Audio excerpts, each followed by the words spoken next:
La revue de presse.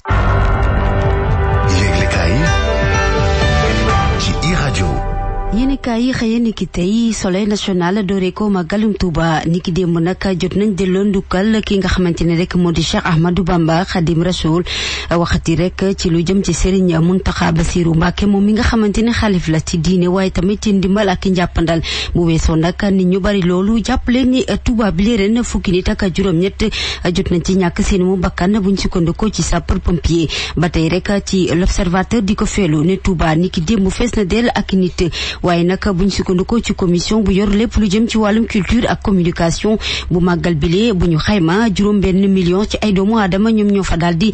teew loole sax nag buñ koy xayma toll na ci 300 jàpp 400 milliards de francs CFA bu loolu weesoo nag nit ñu bari ñu fa teew nag accident yi bari na fa ak yeneen intervention yi nga xamante ni takk der yi def nañ ko ñaar fukk ak benn doomu aadama jot see ñàkk seen moo bakkal ba tey nag ci màggal bi yooyu di ko felu ne Touba fees dellu nit la def rawatina ndox mi nga xamante ni am na fa taxul nag nit ñi dellu ci ginnaaw jafe-jafe nag juraloon nañ ko ñi nga xamante ni ñoo jëpp pèlerin yi jógee ci goxu fasante ko yi démb Touba jot na dégg li nga xamante ni Cheikh Ahmadou Bamba jot na ko liggéey ci wàllum nag taarix jëmale ko ci liggéey bu rafet bu mu def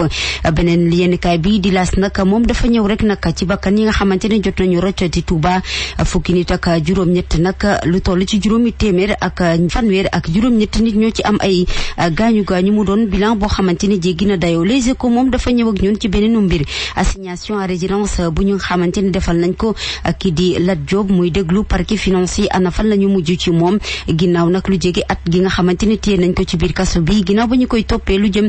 ci détournement bu toll ci juróom-ñetti milliards ci suñuy koppar moom mi sax ba mu génnee dañ ko takkal bracelet électronique ndax nag ci dogal gi nga xamante ni jot nañ ko jël waaye tey ji procureur général la ñuy dëggandiku di ko déglu ngir mu xam fan lay féete mu dellu si waat rek nag ci téeméer ak fanweer ak benneelu édition Magalu Touba daanaka rek nag lu ñu fa def ca Touba daanaka nit ñi bari nañ fa concours jëm rek ci wàllu solo ak la ca mel waaye nag li ci ëpp moo di lañ ca ñaan ak lu jëm ci wàllum or gëj nañ ko daal di ràññeeku ci solo ñu jigéen ñi jot na fa salaat tamit ñaar fukk ak benn nit ñi nga xamante ni jot nañ ñàkk seen bakkan juróomi téeméer ak ñaar fukk ak juróom benn yoo xam ne jot nañ ci teg loxo téeméer ak ñaar ñoo xamante ne jot nañ leen présenté procureur Libération moom ñëw ak ñun ci beneen mbir ci wàllum nag détournement ak trésorerie jëm rek nag ci Intex groupe bi nga xamante ne jamono ji lu toll ci 298 millions de francs CFA moom la ñu fa daal di détourné yéenekaay bi dafa fësal bile entreprise nag ci xëtam bu njëkk ci benn wàll ba mu dellu soit rek nag ci màggalum Touba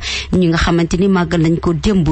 Bamba nag daanaka ci xolu nit ñi moom mi nga xamante ni moo def lu kenn deful Walf Quotidien moom la ñu daal di jeexalee moom mu ñëw ak ñun nag ci wàllum exportation Sénégal ak lu jëm ci pétrodépendance gi nga xamante ni jot nañ ko daal di nemmeeku ci benn wàll ba mu ñëw ak ñun ci accident yi nga xamante ni jot na am ca Touba nee na naam sax nit ñan teew nañ fa waaye terewut nag ñi di chauffeur si jëluñu benn yoon seen matuwaay ndax nag ñàkk bakkan mënoon naa ñàkk ci màggal gile